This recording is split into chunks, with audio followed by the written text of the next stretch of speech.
Hi, welcome back. I'm Perry Burns, and this is a continuation of my course in the Monas Hieroglyphica or Hieroglyphic Monad of John Dee, using the translation I did with Nancy Turner that came out from Ouroboros Press a couple of years ago.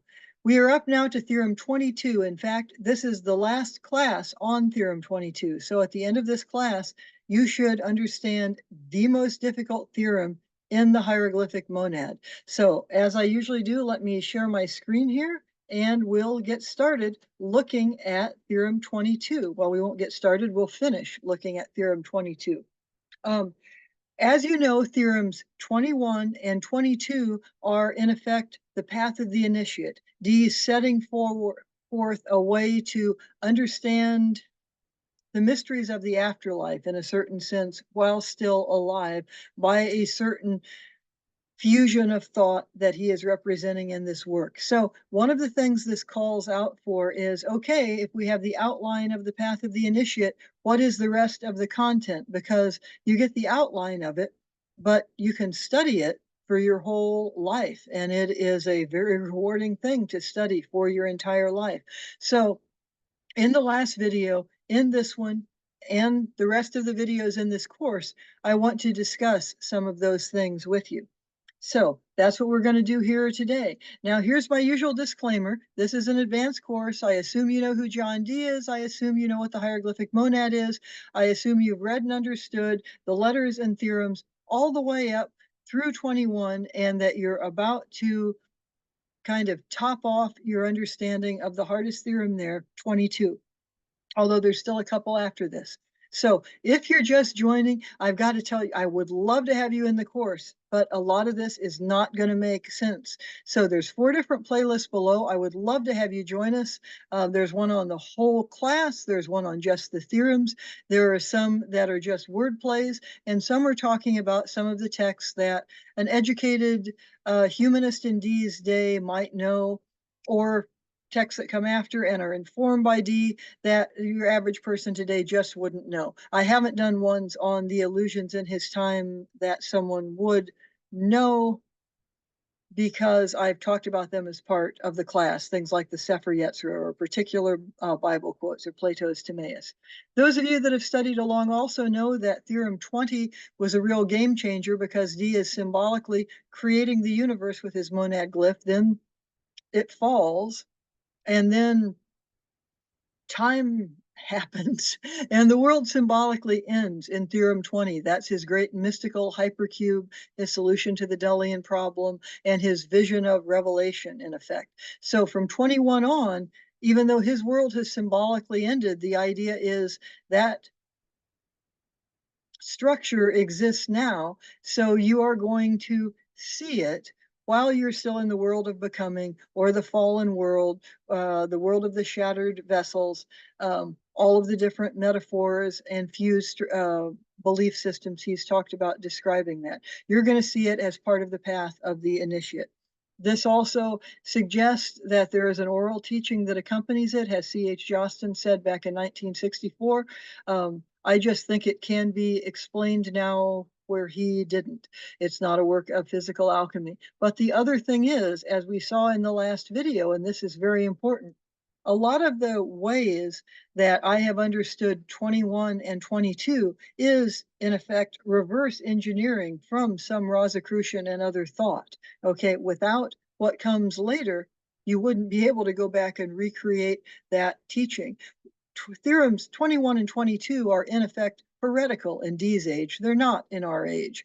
And they became less and less heretical in a certain way between then and now. More on that here and for the rest of the course. In the last class, I spent most of the class talking about these letters here in Theorem 22 that are not words.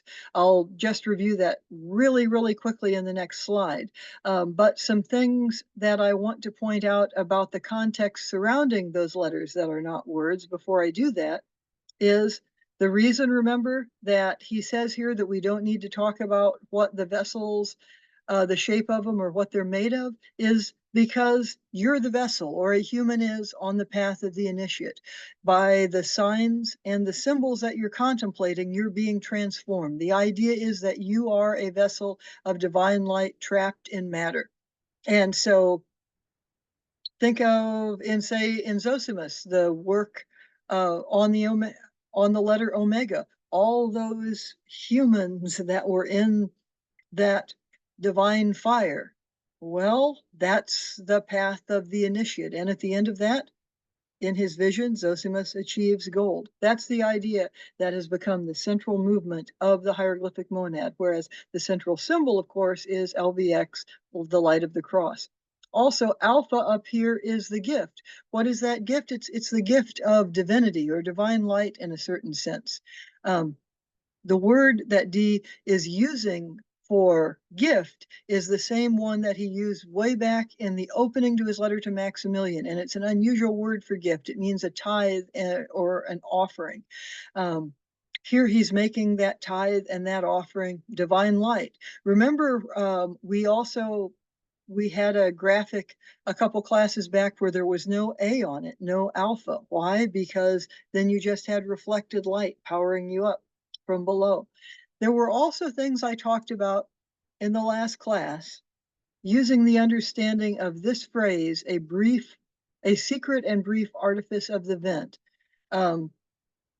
Both drawing on the work I did with Dr. Turner, but also other writers from David Ovison to C.H. Jostin to James Egan and so on. So you can translate that in a number of ways, but the idea that you get when you combine it together goes beyond any translation. It doesn't translate well. So if you think of it as Agnes Klein does, and as I do, as a kind of spiral condenser, and you think of it as David Ovison did, as a condenser that is a metaphor. So this breath coming in, the air that's coming into the condenser mixing with the distillate is afflatus. It's the breath of the divine.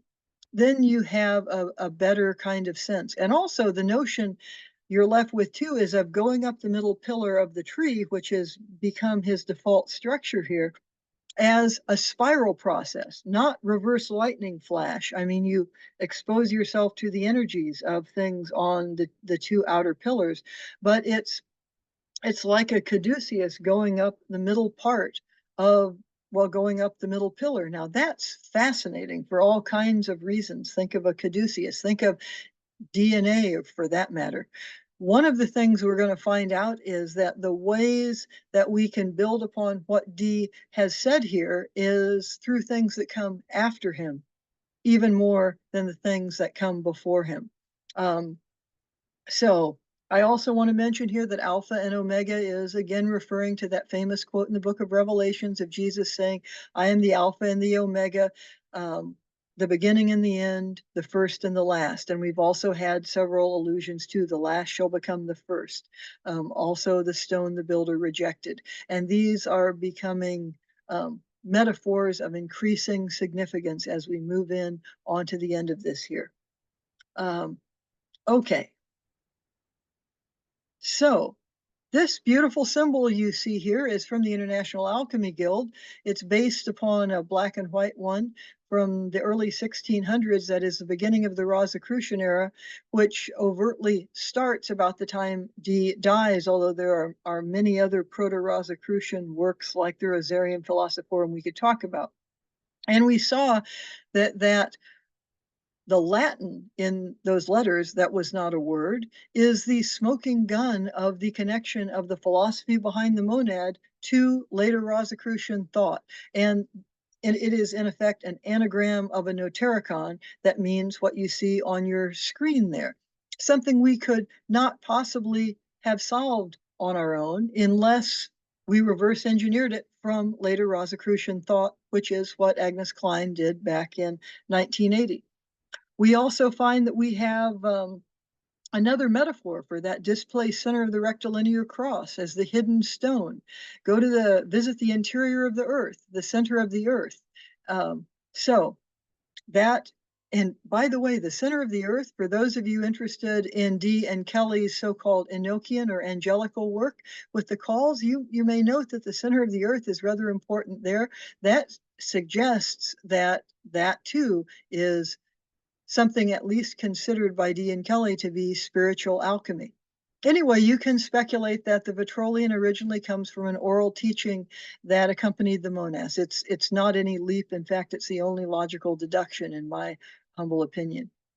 And you can also see what the center of the Earth is in our diagram over here. It's like I've said, that displaced point there, that we have somewhere more than 5 and less than 10 synonyms for that at this point. Stone the builder rejected. Now we have hidden stone and so forth. The riddle of the Hebrew letters, I also said last time, after showing you several possible solutions and that kind of thing, isn't something that I think we are going to solve, but I think we can hypothesize about what it is, unless something shows up in some later Rosicrucian text that has not yet been discovered or that no one has found that allows us to reverse engineer to those letters.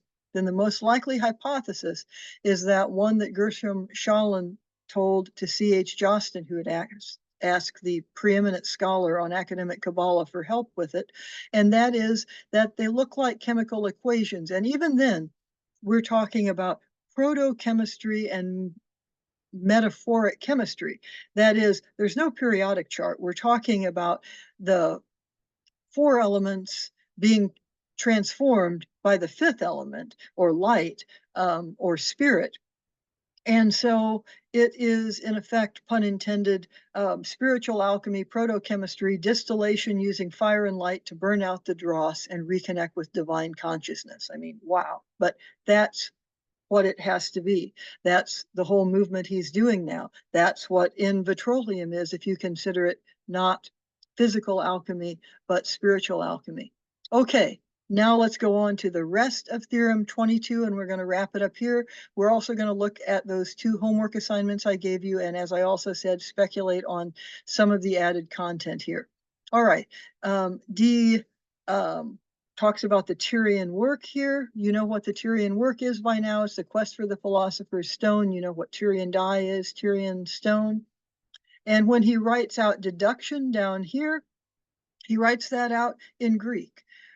By now, we realize that when D is writing something in Greek, it's because the same word in Latin doesn't have the same connotation. And usually that's because we have learned since we have started looking at his Codex Marcianus Graecus 299, which is in effect his secret text, that's the reason that it doesn't have the same connotation is because so many belief systems were fused in such a fascinating and to me awesome way in those first 3 centuries of the Common Era. In Alexandria, we're talking about the time before the fall of the Library of Alexandria, where you get a Greco-Roman, Egypto-Hebraic, Christian, pagan fusion of thought that is mind-blowing in a good way. So let's look at, from here to the end, what kind of things why so much of the rest of this theorem, the end of this theorem, is in Greek, and the theorem ends with lines totally in Greek. Okay, so deduction, when you write it the way he does in Greek, it can mean not only a deduction or a corollary, but it can also mean a kind of windfall, all puns intended, or a bonus from the previous demonstration. Then he writes other things in Greek. He writes the sacred art in Greek. Now, saying that in Greek also has a different connotation. For one thing, saying the sacred art is feminine in Greek. Next, sacred, as it was used in, say, the Timaeus, or even by our Hierogorgon in the works of Zosimus, doesn't have the connotation in any way of kind of cowering before the divine. It might have the connotation of the courage to face the divine, but also the kind of Greco-Egyptian fusion with the gods that we've talked about. And the last line, the last word there in the sacred art, techne, is a word made much of by Platonists and Neoplatonists alike. It's the idea of a skilled art or craft.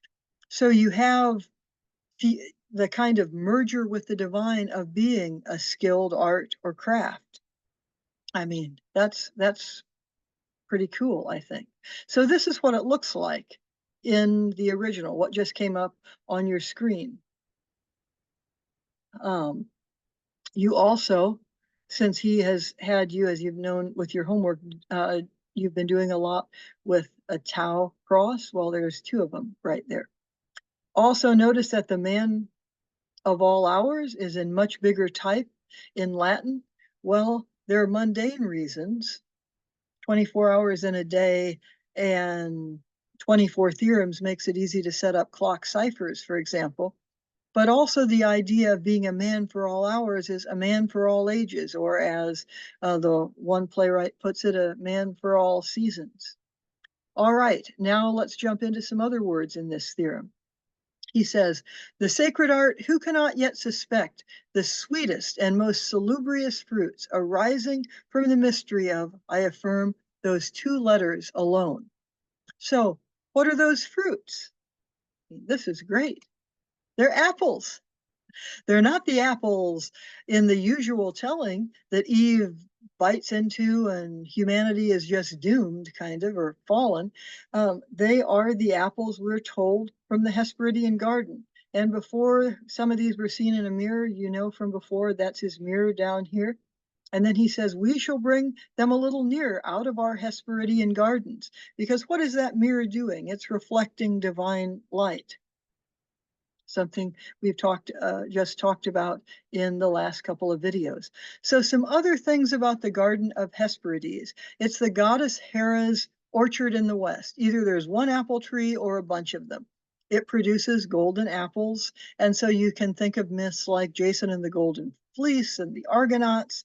The dragon Ladin, Hercules, Heracles. You can put that on your for study for later list because those are myths you can find out on your own. But if you read them as not just stories, but legends of divine transformation, they become far more interesting.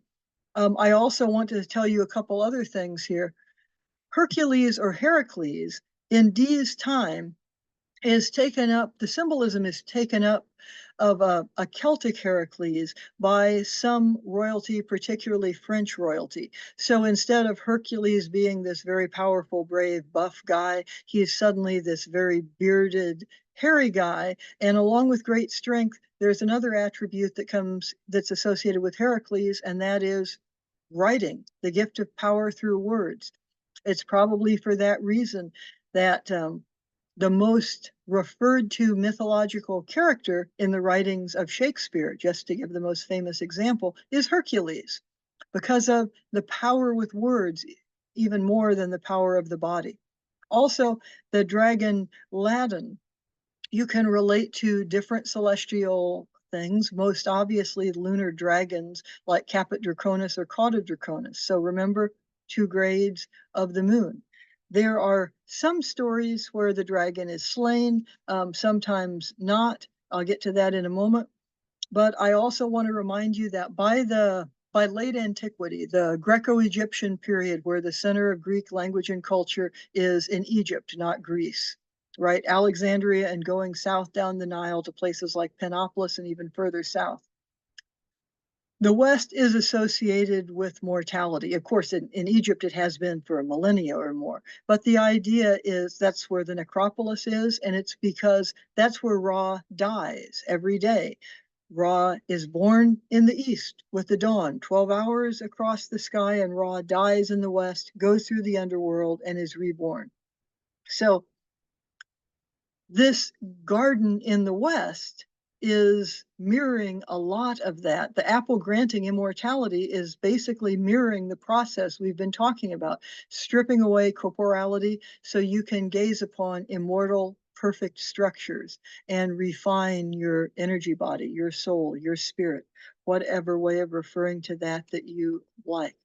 Also, David Oveson in his book, Shakespeare's Secret Book, where he has a chapter on the hieroglyphic monad, he points out that the fruits of the Hesperidian garden was nothing less than the secret treasure of the ancients, which the hero Hercules stole after killing the dragon. Now, I leave it to you to look at the other stories where Hercules doesn't kill the dragon and interpret those on your own. It's a lot of fun. Also, after this, Dee talks about what's carried in the middle of the monad. So let's look at this. Out of our Hesperidian gardens, and yet there is nothing that was not carried in the middle of our monad, that displaced, that stone the builder rejected, that point that has become Tiphoretic in Theorem 20. So that's another allusion to the Emerald Tablet. He's had two whole theorems that are paraphrases of the Emerald Tablet. He calls his monad glyph, his Hermetic London seal, in effect. So don't forget about the Emerald Tablet. Also, this word here, homologous, I just wanted to define because sometimes in biology today, it's used to mean species, which would make no sense. But in Dee's time, it just means something that has a similar position or function. And in biology, it means of a similar origin, like as above, so below, as within, so without. Think of all the ways we looked at nature rejoices in nature, where there was the idea that if it is divine, something that gave birth to you, you are divine. And that's what the initiatory process in the motion of these two theorems is. Realizing your divinity and from there apprehending those structures that usually when trapped in matter one cannot see. Okay, then he's going to wrap it up here by talking about the letter M, and we might think, why is it so important? He says, for the straight line appearing as alpha is homologous to the last part of the anatomy of the cross, those things marked with the letter M. From this it can be seen why everything else comes hither. Wow, what does that mean? Well, M looks like a boundary because it is really. His three sacred languages, of course, are Latin, Greek, and Hebrew. And in all three, one thing that'll help us understand this better is that in all three, M is associated first with mother. The word mother starts with M or mu or mem. And then in a sacred context, we'll start in Latin, which is the most stretch, more of a stretch for most people. There was a cult of the Virgin Mary from the time, around the time of the Cathars moving forward, where the image of Mary appropriated lots of Greco-Roman myths and also local pagan myths, because Mary, mare, sounds like water. Think of Aphrodite coming out of the foam, and that being a great Catholic painting, for example. And you'll have the idea of that. And of course, mother starts with M. In Greek, it's really obvious because the mother is the third thing, or that receptacle in Plato's Timaeus mother starts with Greek M. And then also we've equated that to Bina in the great tree, taking in, these perfect shapes, and then through dot manifesting the middle pillar. Oh, middle.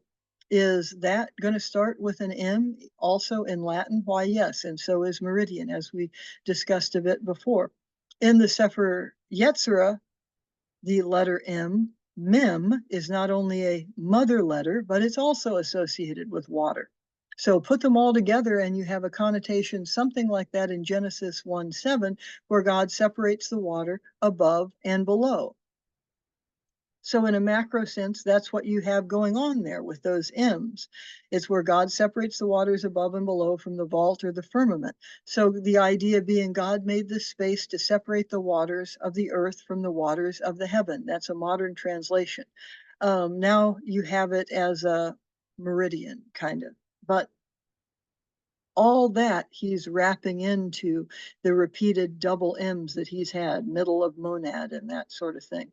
He even does it in another work of his, the Propoitomata Aphoristica, which he wrote a couple of years before the monad and then revised after the monad.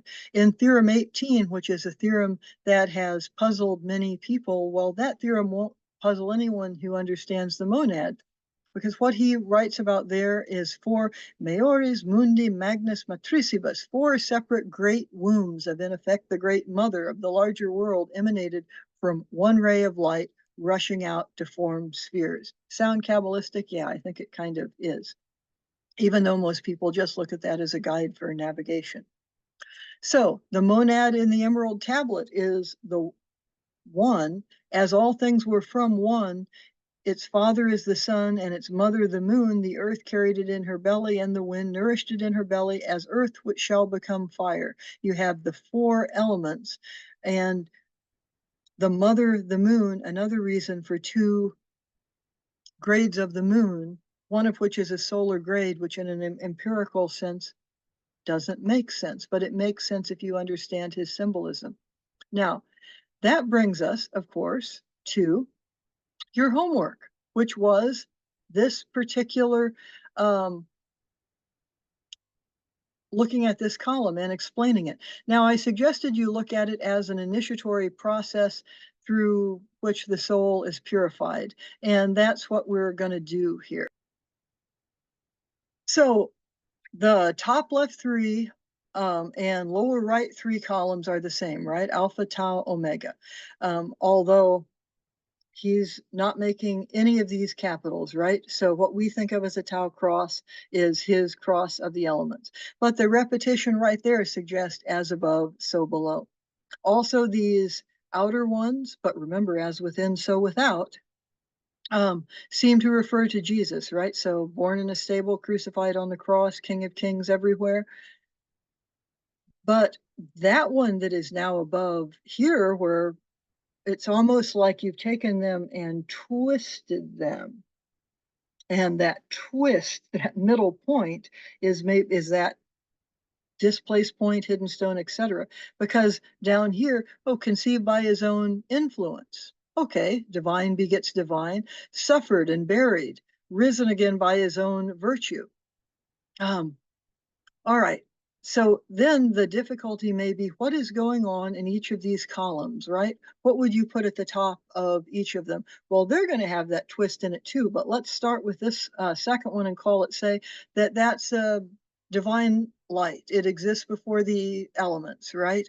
And in the Timaeus, those perfect things go through the receptacle, and you have the planets, you have celestial bodies managing the order and the chaos, ordering the elements, the second thing. But when the world ends, that light exists after the elements. We've seen references to this multiple times through the monad. That this potent seed, this spark of divine light, grows by virtue of the denary. And I'm going to say more about this before we leave this chart. And then that is the triumphant glory of the perfect structures you're seeing, basically. The second one, let's call this humanity and corporality. In fact, we'll call both of these humanity and corporality, and we'll equate this one back with this one over here so that we have a kind of symmetric structure, because Dee has stressed symmetry so much. Okay, so mortal Adam is male and female.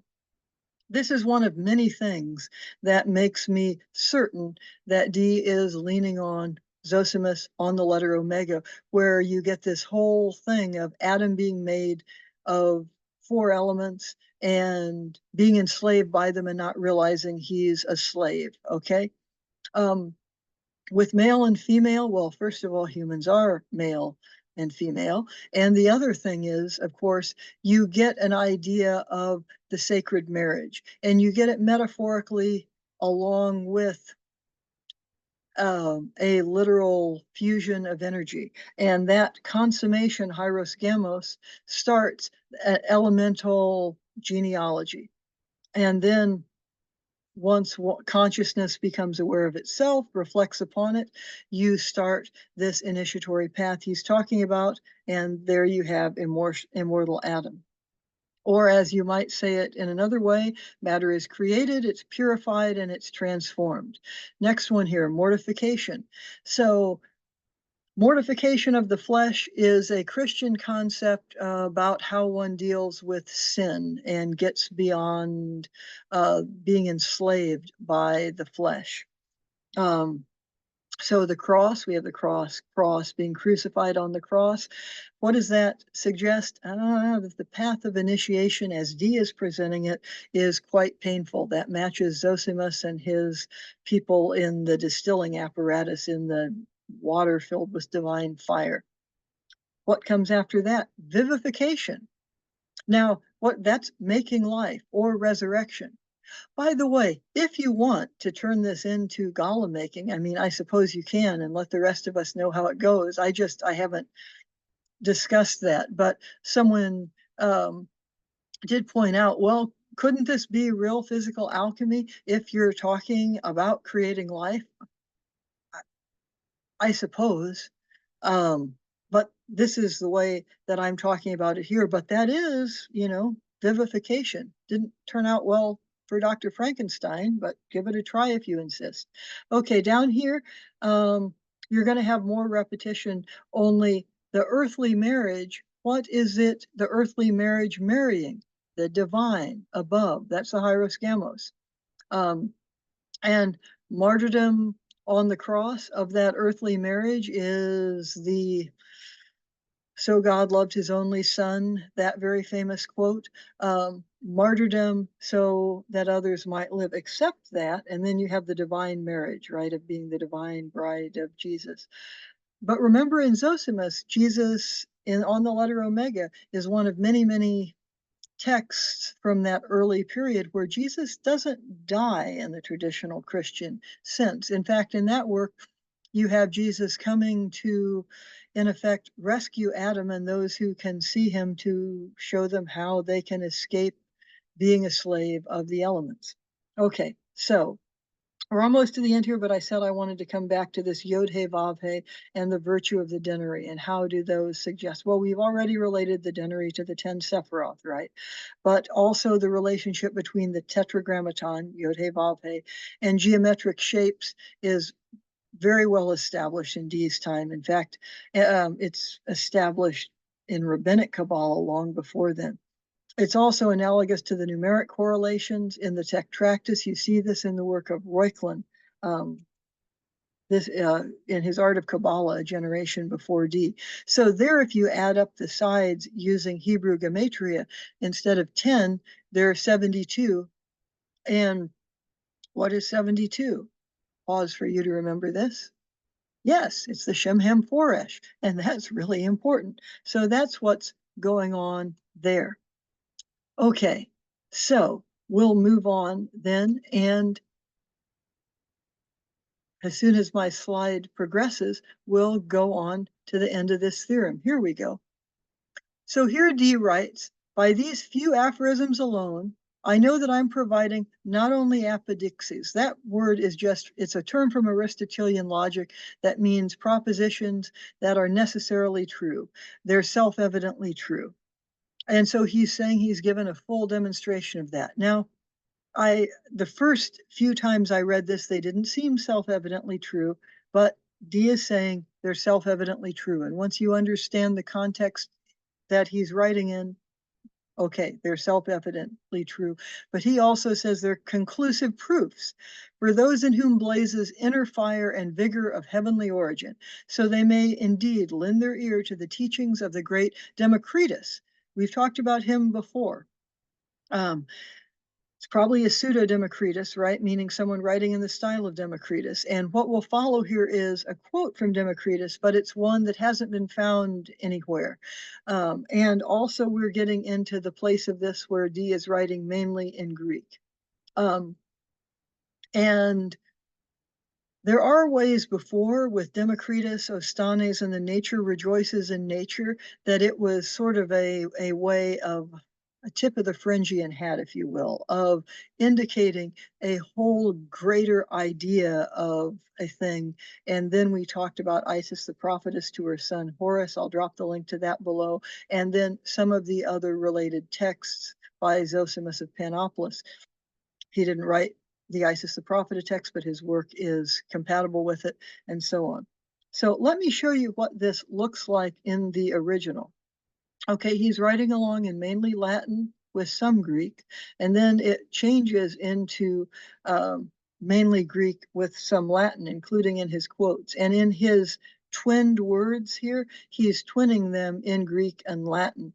So you get dogma, mythical. You get, well, down here in the quote, you even get arcane in Latin and so on. Let's look at the words he's writing in Greek. He writes soul in Greek. Well, there it a lot more clearly indicates an animating principle of the breath of life. He also uses the Greek word for demiurgos or demiurge. In ancient Greek, that means a skilled creator. That's why we translated it as the creator of the cosmos. God is a craftsman in the Timaeus. And the idea also in the Timaeus that all things are alive. The beautiful pantheism of that didn't survive the Neoplatonic appropriation of it in the Renaissance. It's also the root of the Gnostic idea of the demiurge, which goes back to that great fusion in the first few centuries of the Common Era, and the Gnostic ascent of the One, which is totally matches the movement of the text here, as does the Platonic idea of the restoration of the good, or the Kabbalistic idea of the healing of the vessels, whether it is your personal vessel or the healing of the word, which Rabbi Luria then talks about a couple decades after Dee, independently, of course, as Tikkun Olam. There is also the idea within Gnosticism of a hidden supreme God that is good, and this kind of lesser, almost malevolent God that to some is Yod He Vav He. And this is for those of you who know the origin of Yod He Vav He as probably historically being this kind of violent desert god and having a problem with that. Well, if you have a problem with that, you can make it Yod He Shin Vav He. But the to the Gnostics, it is just it's a lesser god within this larger supreme god. Okay, who he's referred to, right, with his Aleph Lamed, L. Okay, what words does he write in Greek? Well, mythical, mystical, medicine, learn. Any M word he can write has a mu or Greek M. And you might be interested at the word learn, by the way. Since he's explaining this mathematically, he said the Greek learn is where we get our word math from. It's ma, like the mu alpha theta. All right. So what's next here? Well, the solution to the other part of your homework, for one thing, which I hope you did. And I hope when you did it, you wondered, what on earth did she ask us to do that for? And first, I want to let you know, though, that although the hardest work is finished by the end of this, you still have 2 theorems to go.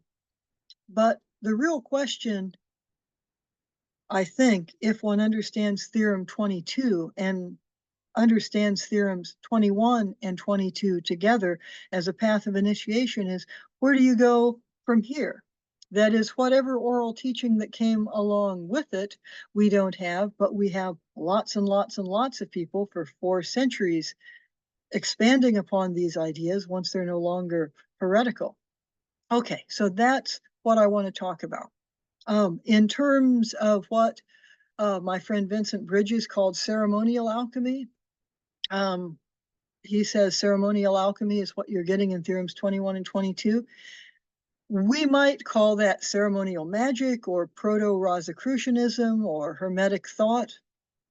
We're nearing the end, except that end is going to open up a lifetime of study for those who love such things. I mean, I know it did to me.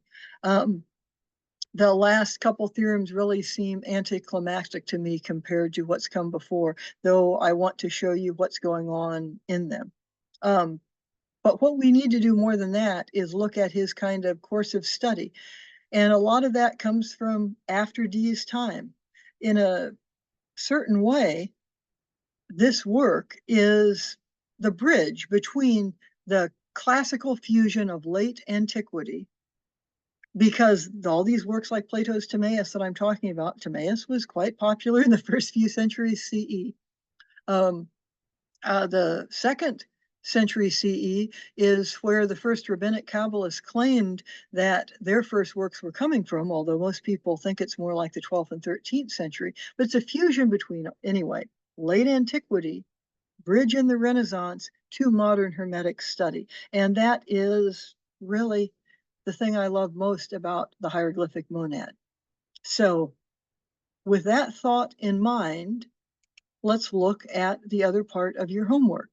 It hasn't escaped many people that the monad glyph itself looks like a stylized glyph of Mercury. And there were 4 different Mercuries you got way back in an earlier theorem. And this one that you see here, Mercury on the Tree of Life, is one of them. The only difference from the more commonly seen monad glyph is you don't have the dot in the middle, and you know why from our discussion then, why that is. So you projected it onto the tree right side up. And what I asked you to do then was project it on his flipped monad. Now, you know that when D has flipped the monad, what he's doing is describing things that are, in effect, perfect. The first 10 theorems, we realize at a certain point, you're supposed to have a flipped monad. He's talking about either the world of being, or he's talking about the creation in terms of the Sefer Yetzirah before the shattering of the vessels or before the fall. And in terms of the Bible, he's talking about the world after the fall. And then it's is right side up once the world is fallen until the world ends. Then you flip it again at the end of the world or the apocalypse or death. So that's implicitly, it's flipped all the way up to 10. He actually shows it flipped in 21 and 22. The Frankfurt publication in Dee's lifetime put a huge flipped monad on its back cover. I'm going to show you that in just a second. But it was there, I think, in effect, to remind people that this is important, because otherwise, unless you have this realization in theorems 9 and 10 of like, oh, I think he's talking about how the world is formed in the Sefer Yetzirah, it's really hard to figure out what's going on. So because of this, it is important to see what that corresponds to in the ways we've become used to looking at things. And if you're not careful, you will lose the forest for the trees. That's one reason. The second is that you're going to spend the whole next theorem drafting the monad, and he's giving you those compass and straight edge instructions.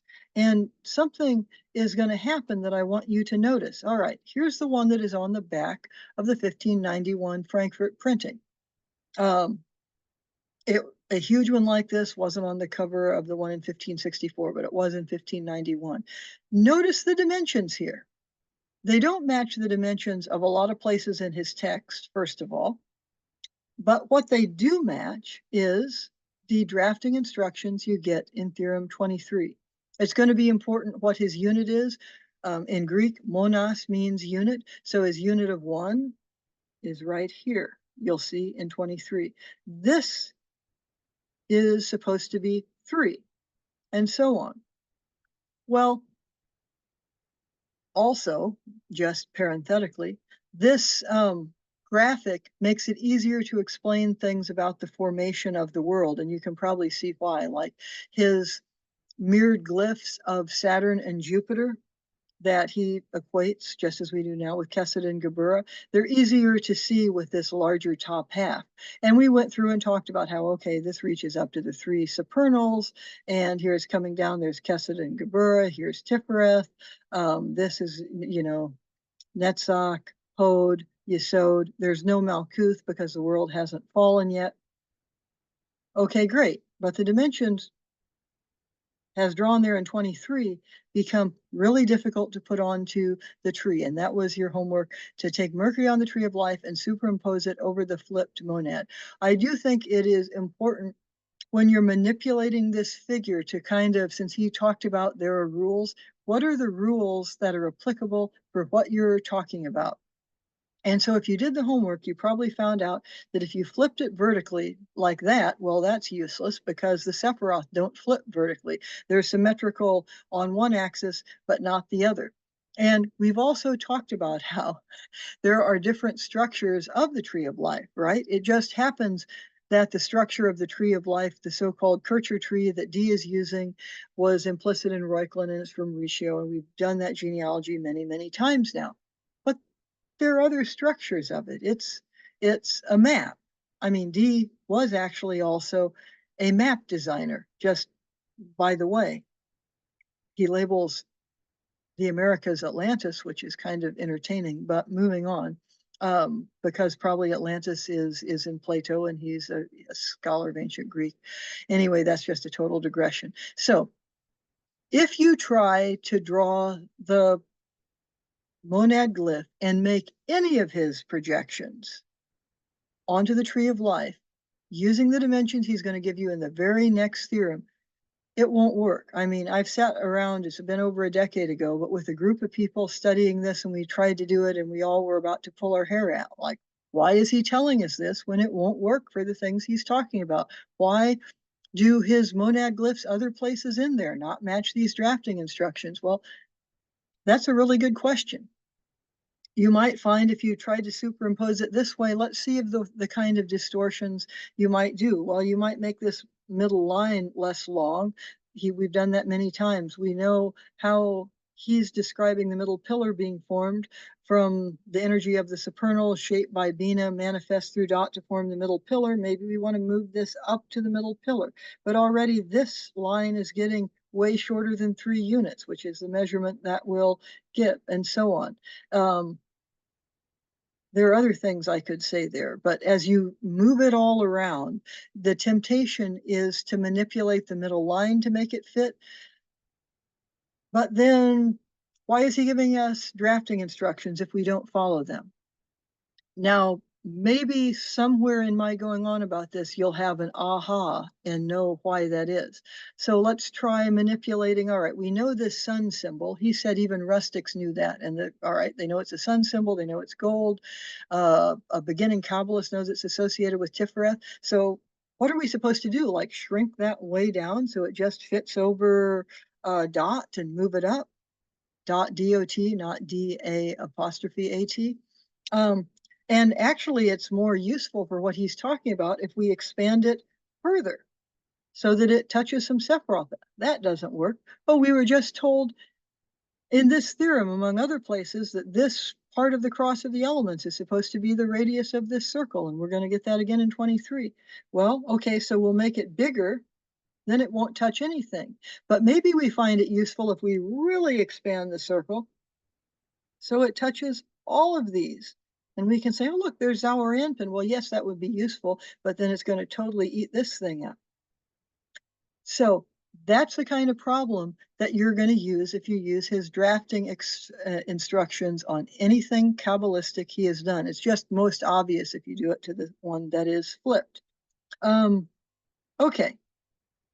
So one might very reasonably ask, what gives here? This doesn't work. And the answer that I would give you is to just rephrase something that many people said after the scientific revolution about, it takes the mystery out of the rainbow by describing it just as refractions of light or something, or a mechanist view of the universe. Does that make sense? Even if I squish it and move it around, it's still a mechanistic view of the universe. So the idea is the concept.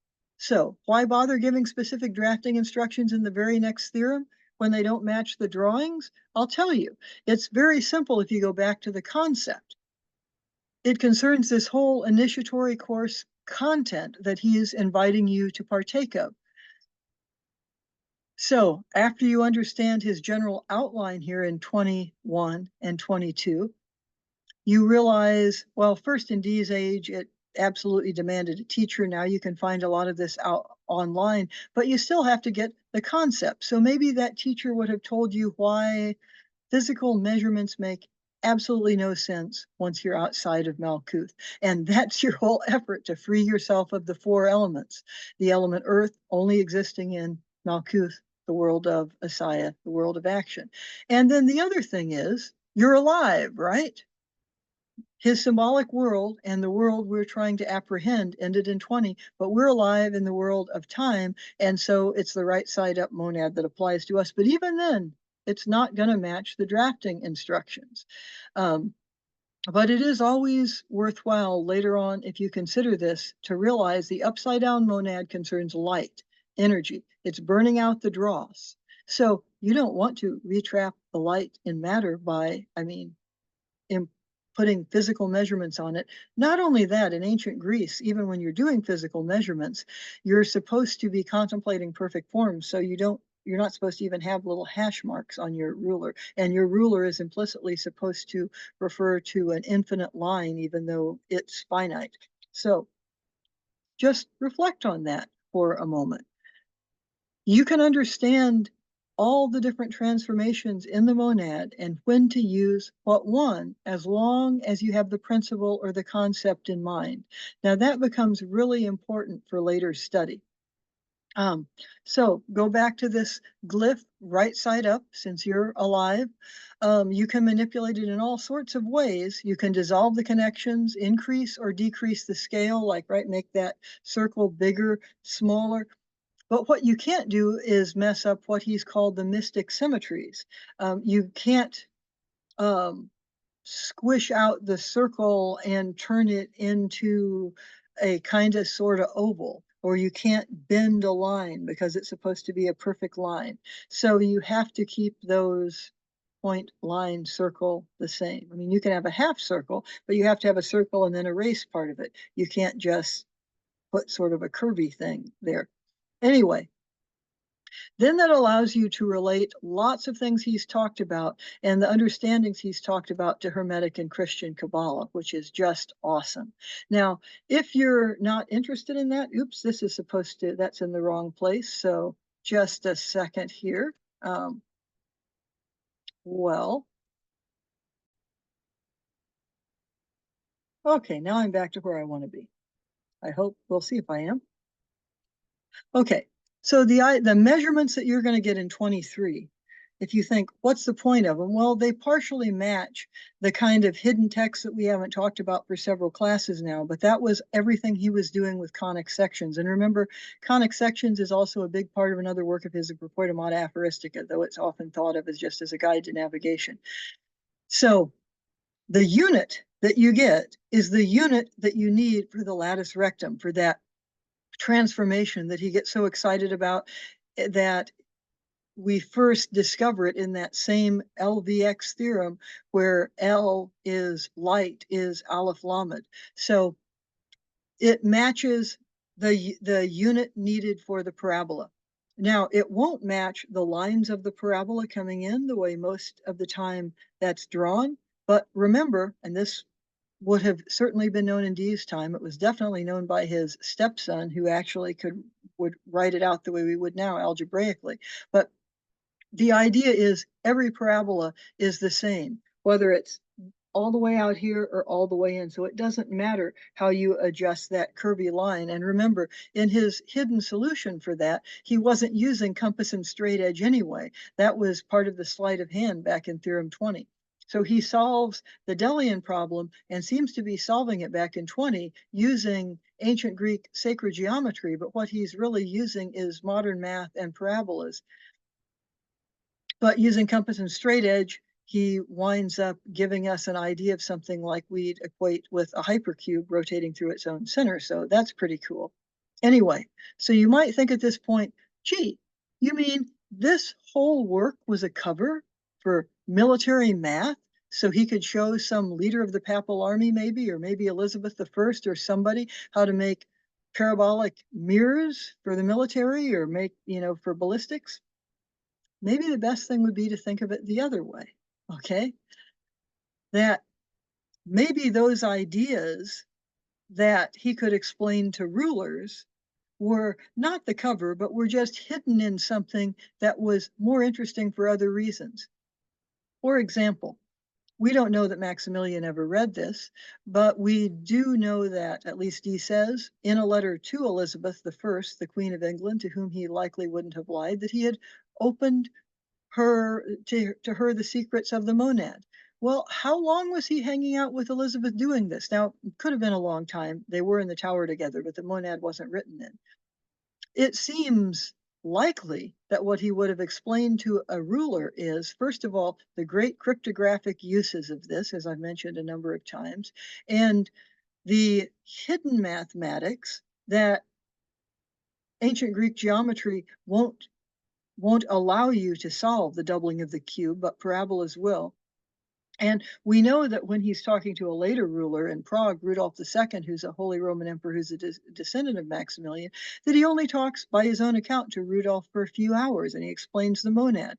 And Rudolf's not particularly interested, and Dee seems kind of peeved about that. But he explained it in a couple of hours.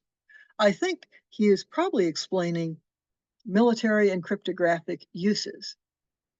And the rest of the philosophy behind it is the kind of bridge that I talked about before between late antiquity and a modern Hermetic tradition. So as far as his Kabbalistic transformations go, it makes perfect sense anyway that they don't fit drafting instructions. You wouldn't expect them to, except in maybe Malkuth of Malkuth.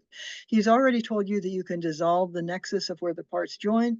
And further, what's important for his sacred geometry is scale, not measurement. And if you want to quibble and say, oh, isn't that the same thing? Well, as long as you keep the perfect form, that is, make the circle as big as you want, as small as you want. We could talk about other ways that things like the squaring of the circle, doesn't matter how big or how small the circle is by measurement. What matters is that it's a perfect form. So more on all of that later on. But with Kabbalah, measurements, it's what we realized our frustrated group was, this is stupid. We're trying to use measurements of the physical world when the whole process is to be free of the elements. Physical measurements correspond rather obviously with the physical world, but not towards the thing that his initiate is aspiring towards. So making that scale more flexible can give you several other interesting things to do that you can do with the tree of life. How do we know if Dee knew those things? We don't. But you know, a generation ago, very intelligent people argue and very educated people argued that Dee didn't even know Kabbalah. So Dee certainly knew more than we thought. But beyond that, if you're doing this for your own sacred alchemy, rather than, say, to write a paper for graduate school, it might not matter to you whether it is something that comes after Dee or before. So how much of a teaching that Dee had that is absorbed into Rosicrucianism and how much was brought in later by Hermetic Kabbalists is a very good academic question. It's not a very good question for one's own spiritual growth, in my humble opinion. So the scale of measurement in any case is only of interest in the fourth world, the world of Asaya. Oh, did he even know about four worlds? Well, there I can say fairly confidently he had to, because look at some of the works he's drawing upon, and in those works, the writers knew it. Plus, who knows what got him interested in this stuff to begin with? Maybe he did have a secret teacher somewhere. I don't know. There's lots of things we don't know. Anyway, John Dee, in effect, opens up a whole course of study that is Hermetic Kabbalah. And if you're going to study Hermetic Kabbalah today, just study Hermetic Kabbalah today. Don't, you know, it's an academic interest to know what Dee knew or didn't know. How about the way he's found correspondences between the Christian and Hermetic tree of life and the Pythagorean cosmogenesis, that is Plato's Timaeus, or other Pythagorean works? Well, all of that was very well established in Dee's time. It was established among rabbinic Kabbalists centuries earlier. So that's something that existed before Dee's time. It existed after him. But the particular flavor of it, so to speak, that is brought into Rosicrucianism, I would say is one directly traceable to Dee. Okay, a couple last things. We've talked about how E, his Venus on the tree of life, is reflecting his grades of the moon. Well, we can do further things with that using later thought that I would wager Dee knew, but I can't prove, but it's only because I can't find it in certain texts, and knowledge exists outside of the text where someone has written them down, especially if it's secret knowledge, right? So with his further comments that we've talked about here with M, we can see why he's attributing his solar grade to the moon, which, like I said, made no empirical sense. Some of you who have been watching this have no doubt studied a lot of Hermetic Kabbalah, judging by your comments. And you know the particular transformations called Jacob's Ladder, where the idea is, how do these four worlds that you see on your screen relate? And it's not that Kether of the bottom tree connects to Malkuth of the one above it. They overlap. So the idea is they overlap at Tifereth, so that suggests how. So with this construction, Tifereth of Asaya is Malkuth of the Yetziratic world, the second world. Now, in the Yetziratic world, the world of formation, measurements don't apply anyway. I mean, you're in a world where you are seeking through to push out what is just kind of hallucinogenic dross and what is a kind of truth there. Physical measurements don't apply. It's like a dreamscape informed by the divine. So if one is working through this in modern Hermetic thought, the idea is your soul, your energy body, is on the astral, which it always is anyway, although you didn't necessarily recognize it before, but your physical body is still grounded in Malkuth. In fact, the instructions one might give you is make sure your physical body is grounded in Malkuth. Otherwise, that way madness lies. So to most ceremonialists, that place, Tifereth of Asaya, or Malkuth of Yetzirah, that's where magic starts, or a type of energy work that is revelatory and is more and more free of one's own garbage, say, one's own dross. It's also why, for anyone interested in going on and studying Dee and Kelly's later Enochian or angelic work, why there is a thought among many initiatory groups that that work is Tiferetic. I mean, it's Tiferetic in the world of Asaya, but it's Tiferetic. And I would add in, that's also my thought of why I wouldn't really do it if I am not using a structure that would connect to the Tiferetic. Okay, so you have access to all the Kabbalistic wisdom gleaned from Dee's time until now. The Christian Hermetic stream has become so popular among esotericists, but the one that has become popular basically starts with Dee. There are all kinds of other structures of ways to represent the tree of life, as I've said many times before. And if it doesn't start with him, maybe it would be more accurate to say it passes through him. It becomes codified by him. It's passed on to the Rosicrucians who further codify it. But then thankfully also there's an absorption of some rabbinic Kabbalah, and the system kind of feeds itself in a very helpful, energetic way. The same is true perhaps with a lesser degree to sacred geometry, and I'm going to talk about that much more the next time. But just as a quick example, those perfect forms in the Timaeus, like take that cube inscribed in a sphere. Well, where does that exist in Asaya? It kind of doesn't. How about in the Yetziratic? Well, really, you're talking about the world of archetypes. So you can correlate some things from sacred geometry better. Well, if it doesn't show up in the world of action, what does? Well, nothing that, as far as I'm aware of, would be articulated in Dee's time, but say you could articulate it today with Mandelbrot patterns. You're basically taking perfect forms and chopping them up and putting them together, and they look finite, but they're infinite. There's those kind of things. But then, of course, in sacred geometry, there's been also the rediscovery and bringing back into thought things like phi spirals, golden rectangles, that kind of thing. Now, in terms of Dee's temple space, I'll just tell you right now that it's got to be a unit, one by one by one. I know some of you use temple spaces that are golden rectangles and or flipped into 3D. That's awesome, and there's reasons for that. But James Egan, in his many books connected to his translation of the Monad, shows to me kind of conclusively that Dee's temple structure would be a cube. Anyway, there are all kinds of things like that you can do. Like I said, it's kind of a lifetime of study. the meditative practice of visualizing structures and how they flip or transform into other structures and what the rules are governing that. The rules so that you don't just, for example, take a golden rectangle and squish it and say it's the same thing, just as one example.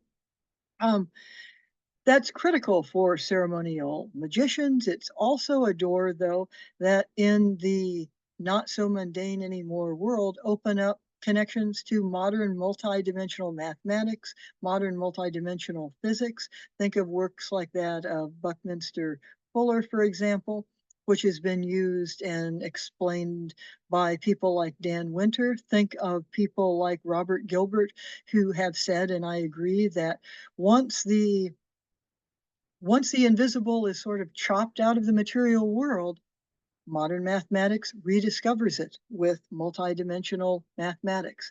So that, however, is the end of what we're going to cover today. I'll be back next time with Theorem 23, but as you're drafting that, if you're reading through it, just don't worry about how it connects to other things. We'll talk about what it does connect to, but it's mainly that parabola from Theorem 20. Okay, have a good night, folks. Bye-bye.